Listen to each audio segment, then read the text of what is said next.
سلام بچه ها، خوش اومدید به یه ویدیوی جدید. توی این ویدیو قراره با هم اتفاقی رو بررسی کنیم که این چند وقت حسابی توی فضای مجازی سر و صدا به پا کرد. ایونت نیما تکیدو. قراره ببینیم اصلا اون روز چه اتفاقی افتاد، چرا مراسم به اون شکل از کنترل خارج شد، چه حاشیه‌هایی بعد از اون به وجود اومد و واکنش یوتیوبرها و افراد مختلف نسبت به این ماجرا چی بود. پس اگه دوست دارید کل ماجرای این ایونت جنجالی رو از اول تا آخر مرور کنیم، تا آخر ویدیو همراه من باشید.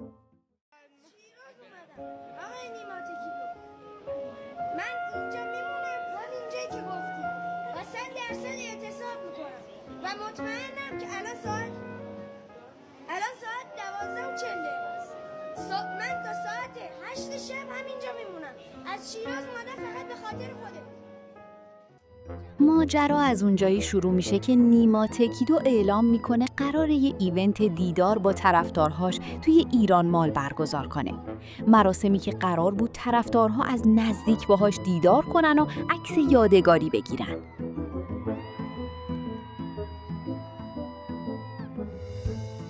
از همون اول استقبال از این ایونت خیلی زیاد بود و تعداد زیادی برای حضور توی مراسم ثبت نام کرده بودن. اما ظاهراً روز برگزاری تعداد افرادی که خودشونو به محل مراسم رسوندن خیلی بیشتر از چیزی بود که انتظار میرفت. ذوق دیدنتون رو دارم بچه. اینم خیلی بانمکه، خیلی خوبه. اینم چیزه و این منم نیماس بچه. خیلی خوبه اینم. کم کم جمعیت بیشتر و بیشتر شد. راهروها و اطراف محل برگزاری پر از افرادی بود که سعی می‌کردن خودشون رو به نیما برسونن. همین ازدحام باعث شد کنترل شرایط سخت‌تر بشه و برگزاری مراسم با مشکل مواجه بشه. در نهایت شلوغی به حدی رسید که مراسم اونطور که برنامه ریزی شده بود ادامه پیدا نکرد و باعث اتفاقات ناگواری شد. بریم که با هم چند تا از ویدیوهای مربوط به این اتفاقات رو ببینیم.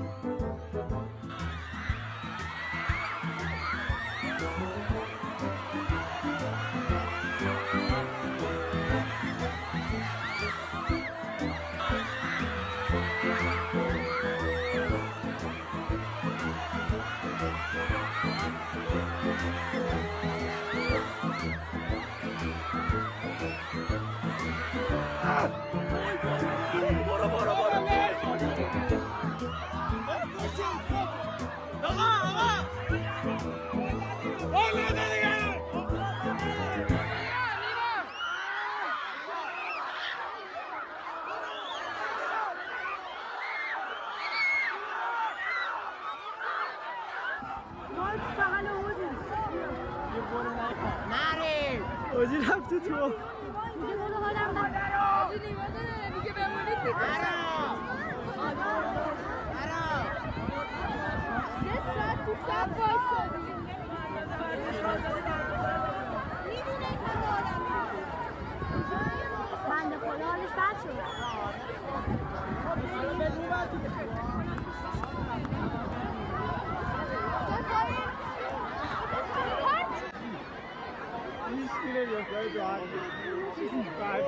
چرا بچه ها میان تو آبزه؟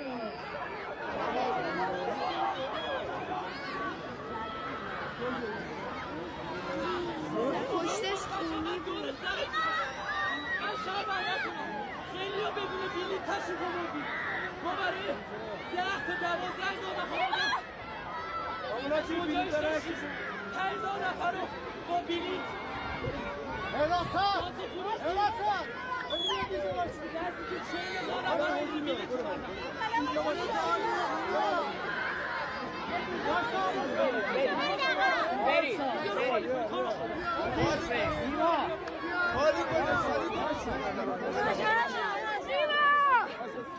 و متاسفانه آسیب‌های هم به خود نیما تکیدو وارد میشه و اونطور که بعضی از افراد میگن حتی گوشی و کفش نیما دزدیده میشه.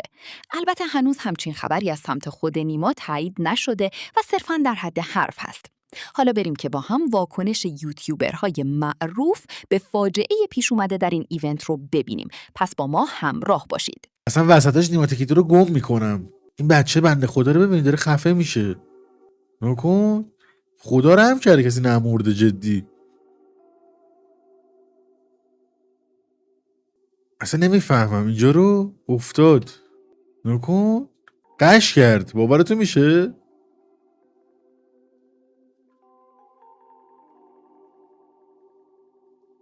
اینجا اصلا قش کرده.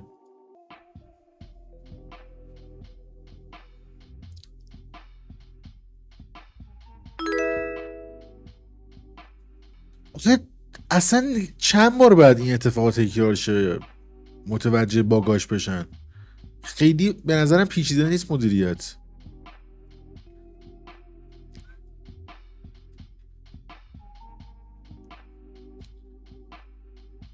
وای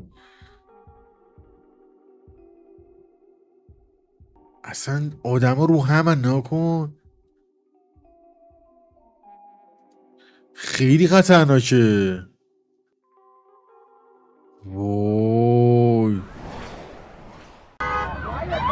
وای ولش نمی کنم. جدا حالم بد میشه میبینم. خواسته کار خوبی بکنه، به طرفداراش و آدمایی که دوستشون داره انرژی بده، به کسایی که تا سالها حمایتش کردن و من جاش بودم بدترین خاطره زندگی میشد. نگاه هجوم و نگاه جمعیت زامبیا دارن نگاه میکنن. من معذرت میخوام انقدر بد دارم حرف میزنم، واقعا تو شوکم. اصلا وسطش نیما تکیتو رو گم میکنم. این بچه بنده خدا رو ببینید داره خفه میشه. نکن خدا رحم کرده کسی نمورده جدی. اصلا نمیفهمم اینجا رو افتاد. نکن قش کرد. باورتون میشه؟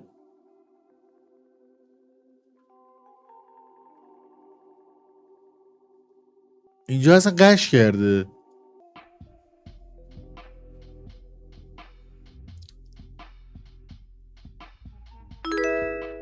جمعیت رو میبینی؟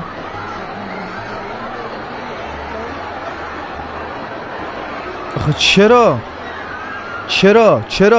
چرا عزیزای من؟ چرا این چه وضعیه؟ چرا دختر گلم؟ چرا پسر گلم؟ چیه؟ چه اتفاقی داره برات میفته اونجا؟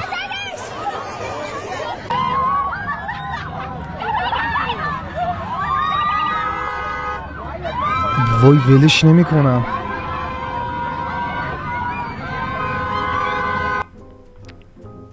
جدا حالم بد میشه میبینم. خواسته کار خوبی بکنه، به طرفداراش و آدمایی که دوستشون داره انرژی بده، به کسایی که تا سالها حمایتش کردن و من جاش بودم بدترین خاطره زندگی میشد.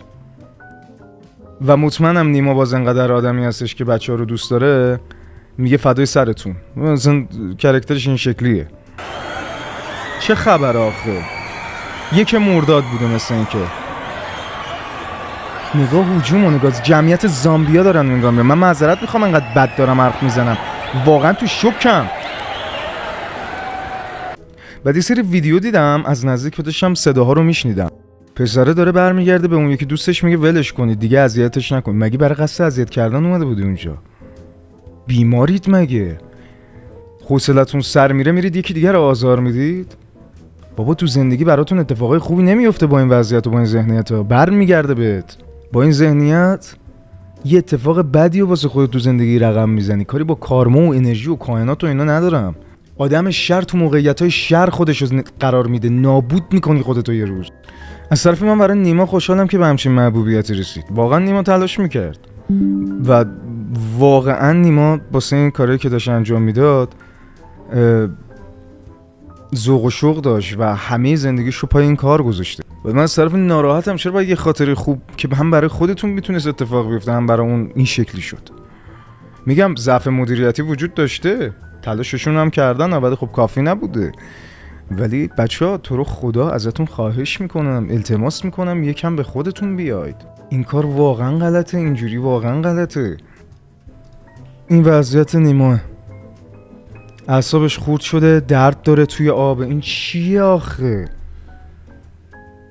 داره التماس میکنه بابا نیایید دیگه آقا، نیایید دیگه، نیایید تو آب دیگه، حداقل نیایید. خواهش میکنم اگه اینقدر من مطمئنم بسن به محبوبیت نیما نرسیدم و نمیرسم یا هر چیز دیگه، ولی خواهش میکنم اگه منو دوست دارید هیچ وقت این کارو با من نکنید. هیچ وقت این کارو با من نکنید. نیما بچه‌ها یکی از پسراییه که عشق میکنم میبینمش شد. حالا بچه‌ها ما اصلا نمیخوایم مثلا گناه کسی رو بشوریم بگیم تقصیر کیه کی نیست. واقعا مشخص بود قراره بالای 20,000 نفر برن ایونت ایشون. حاجی این بچه 2 تا آدم هیکلی بعد کنارش باشه، اینجوری اذیت نشه خدایی. بچه‌ها اگه یه ورزشکار مطرح میومد بازم اینجوری همینجوری مثلا انقدر کم هواشو داشتن، چه میدونم خواننده میومد بازم انقدر کم هواشو داشتن، بهتر روز زندگی یارو سر سهلنگاری مثلا مسئولین نمیخوام زیاد واردش شم، کم گذاشتن اون آدما، بچه بهتر روز زندگیش الان رو بی تخت بیمارستان. تو این ایونت یه پسر اینجوری گارد گرفته داره مشول میده، بعد بقیه دارن نگاه میکنن میخندن. شد بچه من دوتایی دارن میزنن بچه به خدا کانر مکگرگور اونجوری مش نمیزد، یارو از دور با اینجوری با دورخیز زد اینجوری گذاشت تو صورت اون یکی. آقا هیچکی جدا نمیکرد اینا رو. رفیقای پسر از دور دیدن این مشغول چی با لگن اومدی ایونت برای چی دعوا میکنی؟ شب بچه بدبخت خراب شد، دعوا دید، پاش شکست، بهترین شب زندگیش رفت تخت بیمارستان. رسی به تو من روز قبل ایونت هم سهیل به مدیریت گفتم اونجایی که بودیم، گفتم آقا اینجا کیپ تو آسانسور آدم میادا، ما رو دست کم گرفتن. چت گفتم نه همه چی حل فلان. 5 دقیقه من و سهیل بالای سن بودیم. چت 5 دقیقه دست کم میگیرن. چت من بهشون گفتم آقا اینجا مملو و جمعیت میشه. نگاه کن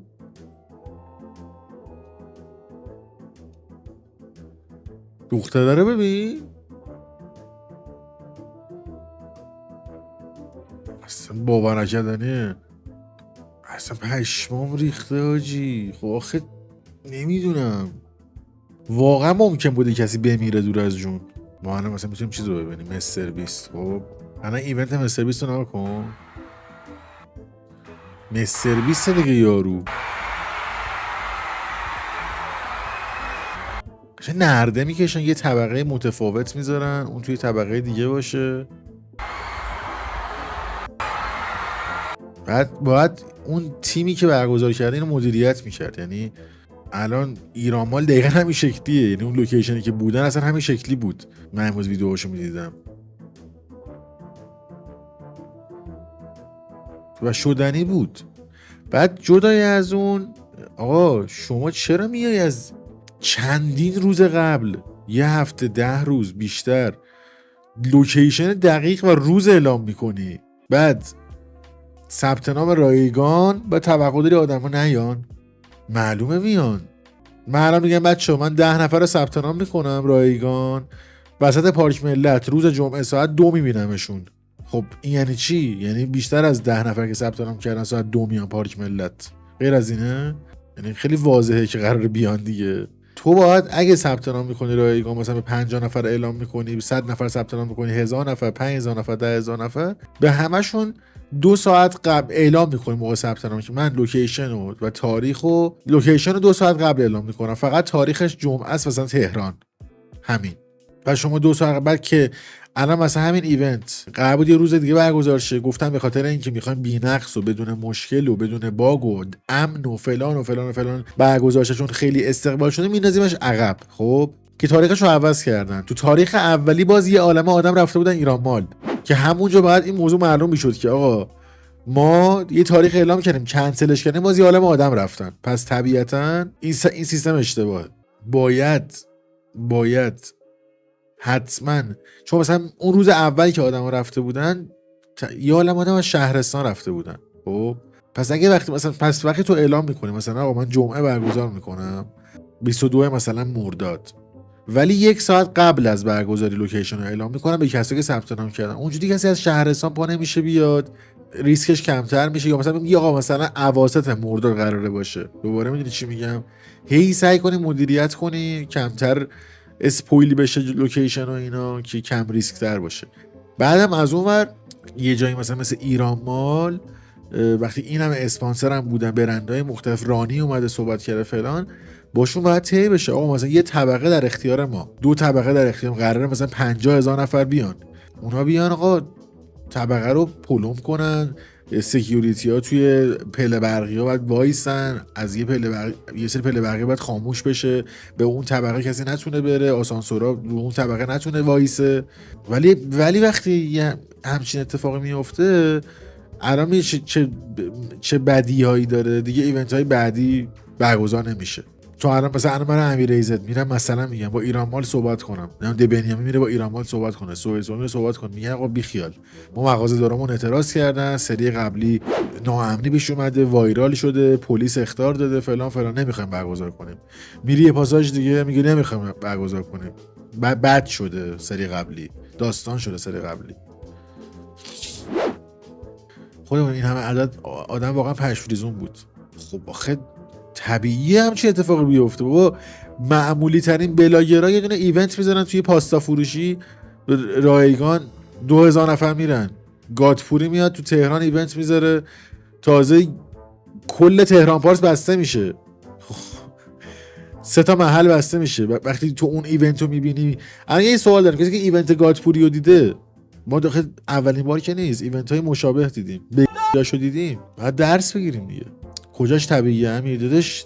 خوبی طرف میلیون ها دنبال کننده داره، خیلی عجیبه تو پای تخت کشوری که توش معروفه چند هزار نفر برن ببیننش. مدیریتش به این نیستش که تو بیای بگی مثلا تروریه، نه، اون به مقصرش هم کسایی هستن که تیم برگزاری بودن و به عهده گرفتن ماجرا رو دیگه، به گردن گرفتن. خب شاید نمیدونستن قراره اینقدر شلوغ بشه. پارسا جان، این شاید نمیدونستن قراره اینقدر شلوغ بشه تو سطح دبیرستان راهنمایی توجیه پذیره. شما توی یه همچین لولی که بزرگترین پاساژ خاورمیانه رو در اختیارت قرار میدن، یعنی توی لولی از شهرت و تاثیرگذاری هستی که باید فکر همه چیزو بکنه تیم برگزاریت. جلسه اولیا مربیان که نیست، باید بدونن که شلوغ میشه، بنابراین بیان مثلا میگن ما حدودی 2 هفته دیگه قراره برگزار کنیم، اواسط مثلا مرداد برگزار کنیم، اینقدر این لینک ثبت نام رایگان مثلا میتونید به ثبت نام کنید، 15000 نفر میان ثبت نام میکنن. بعد تو ثبت نام اعلام میکنیم ما به این 15000 نفر 1 ساعت قبل از برگزاری لوکیشن اعلام میکنیم، 2 ساعت قبل برگزاری لوکیشن اعلام میکنیم. وقتی قراره 8 ساعت اون روز اونجا باشی 1 ساعت قبل اعلام میکنیم. بعد کل اون پاساژ وقتی قراره اونجا ایونت برگزار باید همکاری کنه. به راحتی تمام سکیوریتی‌ها و پاساژ میتونست مدیریت کنه، طبقات رو ببندن، پله برقی‌ها رو قفل کنن، آسانسور توقف نداشته باشه تو اون طبقات. اصلا مسخره است. مغازه‌ها دارن تو همون حالت کار میکنن، نمیدونم هر کی از هر جا دوست داره میتونه بره. یعنی پاساژ ریده با مدیریتش. الان به شما ویدیو نشون دادم، یا الان مستر بیست، اینا این ایونت مستر بیست، مستر بیست دیگه مشهورترین یوتیوبر دنیاست دیگه. اینم جمعیت بخواد مدیریت بشه، قابل مدیریت شدن، قابل مدیریت کردن. ولی ایران دیگه، ایرانه اینجا، یعنی برای ایران مال متاسفم. بعد میگن ایرانی‌ها همینن، کایسنات هم بدون فکر گذاشته شهر رو بگو دیگه. اصلا کلا هر جایی هر کسی مدیریت نکنه خروجش اینه که بگم میده دیگه همه چیزو. بعد ناراحت کننده است دیگه. تو فکر کن اصلا قراره اون روز تجربه شیرین باشه واسه اون افراد، میشه تجربه تلخ برای همه، ضد حاله. بعد فکر کن خودش مصدوم بشه. الان دیدی توش وضعیتی خوب دور از جون نزدیک بود مثلا چه آسیبای جدی بخوره، قش کرده وسط جمعیت. خب اون بعد تو ناکن مدیریت ایران مال ببین، یه دونه سکیوریتی زیقی فرستاده بغل نیما تکیدو داره، خودشو نمیتونه، شلوارشو نمیتونه بکشه بالا یارو، نیما رو مثلا وسط اون جمعیت بخواد این ور اون ور ببره. 2 تا تیم درست حسابی بادیگاردی و فلان و بیسار می آوردید، نرده میکشیدید. اصلا خیلی برام عجیبه. یعنی پاساژ بزرگترین مال خاورمیانه است، خنده‌دار نیست. بعد گفتم ما توقع داشتیم 15000 نفر بیاد. خب دیگه یه استادیوم هماهنگ می‌کردید، جدی میگم. استادیوم ملت رو صندلی‌ها میشینن، ورود و خروجش خیلی منظم‌تر از یه دونه پاساژه که از 200 تا در میان. تو روی استیج یه جایی وای میستی، دور تا دور محافظ، بادیگارد، فلان، تیم امنیتی، هر چیزی. یه میکروفون دستت میگیری با همه صحبت می‌کنی. چی میگم؟ عجیبه. امکان نداره اجازه بدن. داداش ایران مال اجازه دادن. از ایران مال مهمتر داریم. تو ایران مال تو نمیتونی یه ولاگ بگیری، موبایل تو در میاری. من اون روز اینترو ولاگمون رو گرفتیم، ولاگ داداش مونس بود با علی زودیاک و دو تا بچه‌ها بودیم، 4 نفر بودیم. اینتروشو گرفتیم، سکیوریتی زارت اومد بالا سرم، گفت تو دوربین به من گفتم بیام بالا سر شما تذکر بدم میشه فایل گوشی رو پاک کنید، فایل ویدیوتون رو پاک کنید در موبایلتون. مگه میشه؟ چرا اجازه نمیدن؟ دیگه برو از خودشون بپرس. ولی بعد حالا میگید چیه؟ حالا بعد خودش رو توضیح بدم چی شد، چه اتفاقی افتاده. خب چون این کار ایونت 2 تا بخش داشته، یعنی اولش یه سری تصویر و ویدیو و عکس میاد که داخل اون بلک باکس ایران ماله و خیلی ترتمیز، شیک، با کیفیت، همه چی داره خوب پیش میره و فکر شده است، کاملا مشخص، مانیتورهای خوشگل، دیزاین زدن، یه ایونت خیلی درست حسابی. بعد یهو کات وسط حوض ایران مال، جمعیت قراقاتی. اینجا نمیدونم چه چیزی این وسط اتفاق افتاده که اصلا نیما از اونجا اومده تو اون پوزیشن قرار گرفته. اینو نمیفهمم، چون تو میبینی که یه بخشی داره ایونت که کاملا مدیریت شده و ترتمیز و حرفه‌ایه، یهو یه بخشی داره که اصلا انگار مثلا چه میدونم، یهو مثلا جمعیت فهمیدن که اینی که بغل من نیماست. این خیلی عجیب بود. یکی از کاسبای مال گفت تو بلندگو، گفتن نیما از بلک باکس رفته تو دم آبنما. ببین مطمئن باش، من برداشتم اینه، خود نیما، تکیدو و اون تیمشون و اینا پلن درستی چیدن. یه بگی وسط میدونی مثلا یه آدمی دوباره بیاد یه دستور کشتری بده، خود ایران مال کشتری بگه، یه چیزی بوده این وسط. من به نظرم همچین چیزیه. من حدس من اینه، خود مال و پاساژ و اینا یه تری زدن برنامه اینا. نمیدونم ولی مطمئن باشید این چیزی که الان به نظر میاد نیست. 100 پشت پرده داره. قرارداد 5000 تا نهایتا 15000 تا بیان، یه حدود 70000 تا اومدن. بابا 70000 که نبود، خودمونیم 70. بچا عددا هستن آجی، کلا عددا تو ایران همینه دیگه. وقتی میگن فلان جا 20 میلیون نفر اومدن، همون کاسبه گفت نهایتا 5000 تا بودن. من تصاویری که دیدم و چیزایی که دیدم تهش 10000 تا و این 10000 تا عدد کوچیکی نیست. خب اصلا عدد کوچیکی نیست، خیلی عدد گنده‌ایه، خیلی نشون میده محبوبیت داره این آدم و ترکونده. ولی ما انگار نمیدونم عددا واسه بی‌معنی شده، کوچیک شده، حس به همه چی گنده تر بگیم. جمله‌ای که میخوام بگم منو ناراحت میکنه بگم، ولی واقعا یه درصد خیلی گنده از ایرانی‌ها جنبه اینجور ایونت‌ها رو ندارن. من نمیگم همه ندارن ها، یه درصد خیلی زیادی ندارن. یه سری‌ها مثل این که اونجا فقط رفتن خراب کنن ایونتو. فیلماش هست مثلا پسره داره میخنده، داره تنه میزنه، هول میده بقیه رو، باعث دعوا میشه. اونجا بچه وجود داره، سن پایین وجود داره، یه جوری اصلا هیچکس رعایت هیچکس نمیکنه. انگار مثلا رفتید حرم امام رضا، طرف میخواد دست بندازه به نیما مثلا حرمو بگیره. اینقدر بد دارن ملت برخورد میکنن با اینجور ایونت‌ها، کورکوپر آدم میریزه. خیلی مطمئنا به نیت خوب رفتن، خیلی با خانواده رفته بودن، اصلا نیت بدی داشتن، سعی کردن صفو نگه دارن، مراعات بقیه رو کردن. ولی یه درصد خیلی خاصی اونجا بودن که همون یه درصد کوچیک کل ایونتو زهرمار بقیه کرد. ولی از این سمتی هم به نظرم تقصیر کسایی که ایونتو برگزار می‌کردن هم بود. حالا نمیخوام انگ بچسبونم به امیر و نیما، ولی به نظر من جوری که میتونستن ایونتو هماهنگ کنن، با اینکه یه بار کنسلش کردن چون میدونستن جمعیت قرار خیلی زیاد بشه، ولی به نظر من بهتر بود به جای اینکه بیان یه ویدیو راجبش درست کنن. چون داخل این فکر کنم 2 یا 3 تا ویدیو اینا آماده کرده بودن که با کل اسپانسراشون با ادیت خود نیما میمد جلو ویدیو حرف بزد که او آقا ایونت این روز بود، اون روز اتفاق جابجا شده فلان بسن. به نظر من بهتر بود به جای اینکه مستقیم بیاید مکان ایونت، ساعت ایونت، لوکیشن ایونت همه رو با اینکه دارید بلیط میفروشید بیاید داخل اینترنت بذارید. چون یکی از بزرگترین دلایلی که حدس میزنم اینقدر جمعیت زیاد بود این بود که آقا داخل ویدیو و استوری روز و ساعت و مکان رو مستقیم میگفتن. به نظر من بهترین کاری که میتونید انجام بدید، چون میگم بلیط داشتم میفروختن، این بود که آقا مکان ایران ماله، روز اینه، ساعت و کی و کجاشو دیگه برای کسی که فقط بلیط میفروشن ما اینو قراره در میون بذاریم. تو اون شرایط مثلا خیلی افراد کمتری میتونستن دقیق بدونن چه ساعتی قراره اتفاق بیفته. در کنار از اون میدونم چون ما بچه‌ها ما 2-3 بار ایونت انجام یه مسئله خیلی بدی که اتفاق میفته، مثلا یه آقا پسری میاد بلیط میخره، مادرش، پدرش، بچه خواهرش هم باهاش راه میافتن، میان 4 نفرن ولی یه بلیط فقط خریدن و همشون میگن اوه نه من فقط پسرم میخواد داخل ایونت شرکت کنه، در حالی که مثلا 4 نفر اونجا آدم وایسره. این هم از کل ماجرای ایونت نیما تکیدو و اتفاقاتی که قبل، حین و بعد از اون افتاد. حالا نوبت شماست. به نظرتون مقصر اصلی این اتفاق کی بود؟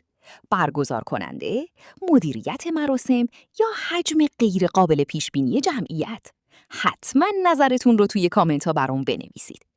اگر از این مدل ویدیوها خوشتون میاد، ویدیو رو لایک کنید، کانال رو سابسکرایب کنید و زنگوله رو هم بزنید تا ویدیوهای بعدی رو از دست ندید. مرسی که تا آخر ویدیو همراه من بودید. تا دیداری دیگه، بدرود.